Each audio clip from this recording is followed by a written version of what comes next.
নমস্কার বন্ধুরা, শান্তির পরিবারে আপনাদের সবাইকে স্বাগত। আজ বানাচ্ছি ডালের বড়ি দিয়ে আলু বেগুন দিয়ে ঝোল। প্রথমে আলুগুলো সর্ষের তেল দিয়ে লবণ হলুদ দিয়ে ভেজে নিচ্ছি। আলুগুলো ভাজা ভাজা হয়ে গেছে, এবার নামিয়ে নেব। আলু ভাজার তেলে বেগুনগুলো হালকা করে ভেজে নেব। বেগুনগুলো হালকা ভাজা হয়ে গেছে, এবার নামিয়ে নেব।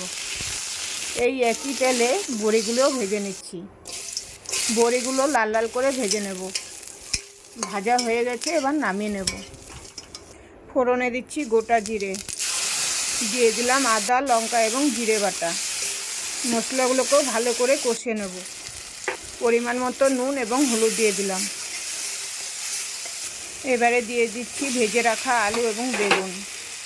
এবার আলু বেগুনগুলো ভালো করে মশলার সাথে মিশিয়ে নেব। কষানো হয়ে গেছে, এবার পরিমাণ মতো গরম জল দিয়ে দিচ্ছি। ভালো করে নেড়ে চেড়ে এবার কিছুক্ষণের জন্য ফুটিয়ে নেব।